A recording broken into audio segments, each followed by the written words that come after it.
Guys, Mark Goldberg here from Mark Vlogs Watches with a quick word for your friend and mine, ArchieLuxury, Paul Pluta, AC3, Archibald Chesterfield III. You know, he invented the quick wristwatch check, and the rest of us on YouTube, well, we just stole it. Help keep Archie full-time on YouTube by liking this video, watching this video, tell your fuckhead friends, and make sure to subscribe to his Patreon. And now, ArchieLuxury. Hey guys, ArchieLuxury channel. Paid reviews. Today, we're doing a paid review. This is a very good paid review. It's for my good friend RCO. He sends me a massive fee. So I really do appreciate that. Before we start this is review 9N59, and today I'm wearing what am I wearing today? I'm wearing a Jaeger LeCoultre Reverso Grande Date. This is my 8-day Power Reserve Reverso. It's a big chunky because it's got two barrels. It's a manual wind 8-day piece. It needs the double barrel. Okay, here we go. This is for RCO. Arch, Merry Christmas from the States. Just PayPal'd you 250 US smackaroonies. Hope it helps. You betcha it helps. It's been a while since I've sent in my collection. Figured I'd ask for an updated review. I currently have. He currently has a Patek Aquanaut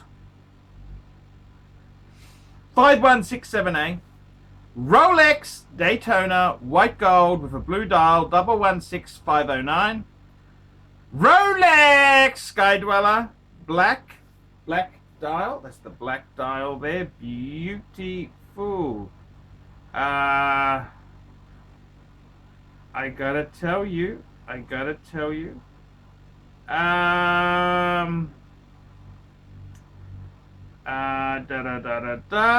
Let's have a look.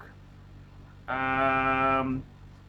got a Rolex Explorer 2 Polar 16570. We've also got a JLC Grand Reverso calendar in rose gold. That's a very interesting piece there. A JLC Deep Sea Chronograph, an Omega Speedmaster Omega Speedmaster Man on the fucking Moon. We've also got an Omega Seamaster 1957 trilogy. That was the trilogy was the special edition they released there, which is I'm quite a fan of that. I quite like that. That's cool. That is very cool. And also a Grand Seiko. Grand Seiko. We always need a Grand Seiko. I've got to tell you, this here is Grand Seiko 9S Anniversary GMT. So it's looking very cool indeed there. This collection, just having a look at the pictures of it there, it's absolutely beautiful collection. Thoughts? Would it be okay to add a Breguet, or do I stick with Patek Philippe? That's a very good question there. Also, I followed your advice and bought a green Louis Vuitton Diplomat from Japan. Beautiful. Sent it back to LV for repair. It's been 2 months, but I'm supposed to get it back in January. I'm going to do my part to fight back the conspiracy against hard-sided briefcases. Regards, RCO. The conspiracy, of course, is that it was happened by the feminist movement because they didn't want men to have porn in their briefcases anymore. Okie dokie. Now let's have a bit of a talk here. I got a feeling he may have just gone and bought the Breguet. Let's have a look here. Let me have a look. Oh, that was from a while ago. Okay, let's have a talk here. Sorry, this is an old photo I've got here. Well, what do I say? What can we say indeed there? Well, the thing is with this, you've got a really good base. Okay, that's always a good way to be. When you've got a good base, you can start. There are some people who just, you know, they don't know when to start or what to do. But this collection here, I really do feel we've got a good base. And well done on the briefcase, absolutely well done. So let's have a look at it. Let's just go through the collection here. So we've got a Patek Aquanaut 5167A. That's one of the hottest watches on planet Earth. I actually prefer the 5167 to the 5711, which is the Nautilus that everyone will cut their hand off for. I prefer the Aquanaut. I think the Aquanaut is a little bit more casual. You've got to remember, the Nautilus came out in the 70s, and it was kind of a Gerald Gentry. They wanted a steel sports watch. Whereas the Aquanaut, it's kind of, they weren't so serious. They kind of, I believe Terry Stern was quite involved in the development of the Aquanaut, and it was a bit of a more of a fun thing. They already had the Nautilus as the serious sports contender. This was more of a fun project, and that's the thing I love about it. I think the Aquanaut, if I had a choice, ignoring monetary value, someone said, hey, do you want a 5711 or a Aquanaut, I'd honestly take the Aquanaut. That's just, I think it's I love the fact it's on rubber. It's just fun. I mean, the Beatles, fucking Paul McCartney, Ringo Starr were wearing that watch. I mean, fuck. That says it all. And if John Lennon was alive still, he'd be wearing an Aquanaut. That's the sort of watch it is. The Daytona, the Rolex Daytona. Look, white gold with blue dial. Fuck, you can't get better than that. That is a high-end, amazing fuck off piece. Beautiful. You can't. That's super grail. Then you've got a Sky Dweller with a black. That's steel with black. Yes, yes, yes. Do it. Do it. Do it. Do it. Then we got the Rolex Explorer 2 Polar 16570. It's a classic. I think the 40mm in that watch just works. The newer one, the 42, is a great watch, and if I was buying one today, I'd possibly go into that, but I completely get the 40mm version. It just pops. It pops. It pops. Now we've got JLC Reverso Calendar Rose Gold. Yes, that is fucking gorgeous. Absolutely fucking gorgeous. There's nothing I can say there. And then you've got a Deep Sea Chronograph, Jaeger-LeCoultre Deep Sea Chronograph. Now I've got to be honest with you there. I honestly, in all opinions there, I think the Deep Sea Chronograph, it is incredibly soft. Yes, it is. It's not really fair. Why? It's fucking difficult. It's very fucking difficult. Okay, it is. It is fucking difficult. The whole world is a fucked place because it's sort of I don't know why. It's just difficult, man. These guys are fucked. It's just fucked. It's just really fucked. So I've got to be honest with you. I would really think myself, you want to go into you know, there's no fairness in the world. Why is one popular? Why is one shit? It's just how this stupid world works there. I honestly cannot fault your choices there. So, you know, that's my opinion there. I think they are a great watch. Why are they so fucking soft? I don't know. I don't know why. The JLC Deep Sea Chronograph, I actually came this close to buying one. I actually was going to swap, believe it or not, this is how good that watch is. I was going to swap my Rolex Explorer 2 as part in the deal. But the guy who I was selling to is a complete fucking jerk. He just criticized Rolex. Well, fuck me dead, man. You know, Yeah, I get it. Rolex gives me the shits too, but fuck. I mean, Rolex is bulletproof. That's what everyone wants, okay? You're going to get out of a Rolex much easier than a JLC Deep Sea. So it's a very interesting watch itself there. Then we've got classics, the Omega Speedmaster Man on the Moon. What more do I need to be said that hasn't been said already? It's perfect, it's great, it's beautiful. The Trilogy, I actually like the Trilogy Seamaster. I think out of that, they did a set of 3. I like the Railmaster as well, but I think the Seamaster is especially nice. That's a great watch. And finally, Grand Seiko 9S Anniversary GMT. This is just, it's well done. It's like I don't know if you're into classic bikes, motorbikes, but you know, those early Hondas, early Kawasaki's, you know, we're talking early, I mean 1960s, they're getting collectible. It's kind of like that. It's just true to form, no ornate stuff. It's just perfect. Thoughts? Now, to answer your question there, would it be okay to add a Breguet or do I stick with Patek? Look, it depends at what price point. If you're going to buy an amazing fuck-off piece, stick to Patek. Patek has the market share, it retains value, it's stronger. But if you just want, say, a Type 20, there's nothing in Patek's price range which on the secondary market competes.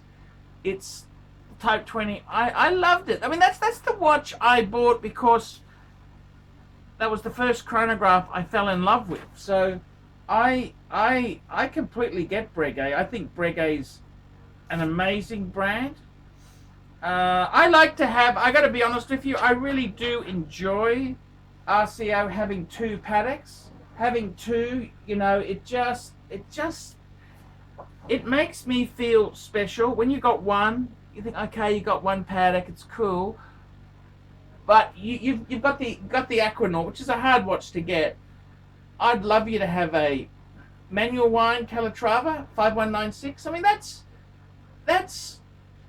you know, that's the kind of, that is the dress watch that all other dress watches are judged on. So I don't mind you getting a Breguet. Breguet's a great brand, but I'd probably, you know, it's nice to have 2 Pateks, just so you got a Aquanaut and a Calatrava. That'd just be so cool. You don't need heaps more than that. I sometimes, you know, I am a bit jealous of your collection there in the sense that, you know, I've had to go for Pateks because of the other rodents who are trying to gnaw away at my position as the YouTube guru. But I look at your collection and go, fuck, I could have gone this way. And what I mean by that is you got some really nice usable options there. The Aquanaut's beautiful. The Daytona, that's what I want. The Daytona in white gold. Fuck, that is a well thought out, well executed piece. Sky Dweller's amazing. I like the Explorer too, just simple to the point. I had one and I fucking sold it. I was an idiot. Then you've got the JLC, but you've got the calendar in rose gold, precious metal, which is actually very good bang per buck. Amazing watch. Amazing, amazing, amazing. I even like the Omegas. You got a couple of Omegas, and then you throw in a Grand Seiko. You think, fuck, I just love the laissez-faire romance of this collection. You got no pressure. Nothing has to be done. It's incredibly cool. So I've got to be honest with you. I kind of think it is popping. It's shooting way above its weight. It's popping well. And why not give it a go? That's what I would say. Why not give it a go? So yeah, that's kind of my thoughts on it there. Tell me what you think, guys. I think you got a great collection. It's got great scope. I'd add another Calatrava and I'd add some Breguets. You could add a Breguet Marine. You could add a Type 20. You could add, I think you had a Type 20, didn't you? But I don't know. You didn't mention what Breguet you want to add there. That's I think with Breguet, they make amazing stuff. I love so many of the Breguet models. I'm interested to know what Breguet you'd get. But I'd love to just add a Calatrava. At this stage, I want you to add a Calatrava, but definitely add another Breguet. Add a Breguet. Okay, there you go, guys. That's the wrap it up. So guys, like, subscribe, tell your fuckwit friends. Don't be afraid to put some nasty comments down below. And remember guys, man cannot survive on Google Ads alone. I depend on these paid reviews to survive. So if you haven't done a paid review, now could be a great time. Okay guys, see you later. David SW. Who does ArchieLuxury recommend is the greatest grey market dealer in America? There's only one choice, David SW. That's right, guys. I've got to tell you the honest truth. I have, for a long time, been looking for the perfect answer. Who do I recommend people go to see? Who do I recommend that people can go and buy watches? And I've got to be honest with you. The greatest pre-owned dealer for Rolex, Patek Philippe, Audemars Piguet is David SW. DavidSW.com. That's right, guys. I have been looking for a contact who I can very nicely refer people to. I am not in the selling business. Customer service, I'm too old to sell watches. I'm too old. I like to recommend my viewers to a reliable source. In Australia, I've got some great sources. There's Sydney Watch Exchange with Cove, Ronnie at Vintage Watch Co, Shani at European Watch Gallery. And in America, who is the best source for pre-owned Rolex? For all the hot models? There's only one person I would recommend, David SW. David SW. That is the premier source for pre-owned Rolex. I gotta be completely frank and honest with you. Guys, if you are looking for a hot Rolex model, there is only one place you can go to. David SW. Let's be honest, guys. There's no point schmoozing the dealers, the ADs. They're just a waste of time. Unless you're going to buy 20 pieces, you are wasting your time. What you're better off to do is pay the market premium and go to a good pre-owned dealer. Who do I recommend? David SW. That's correct, guys. I want to tell you this now. I 100% stand behind David SW. David SW, the greatest pre-owned dealer in the entire United States of America. That's right, the greatest pre-owned dealer for Rolex, for Patek Philippe, for Audemars Piguet, David SW. He even does things like FP Journe. David SW. That's right. If you want to buy a pre-owned Rolex, a Patek Philippe, Audemars Piguet, there's only one good source I would recommend. David SW. I'm Paul Pluta, the method actor who plays Archibald Chesterfield III, and I'm proud to recommend David SW. See you later. Thank you for watching this channel. Hey guys, ArchieLuxury. ArchieLuxury does Louis Vuitton. Guess what, guys? I've got my own little box back. It's come back and it looks beautiful. I missed him so much. I missed him. I missed my little Prophet Trésor, and I love him. I just love him to death. Love him to death. I love him, Louis Vuitton.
friendship ceases from now on.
Please don't talk about me when I'm gone. Oh, honey, though our friendship ceases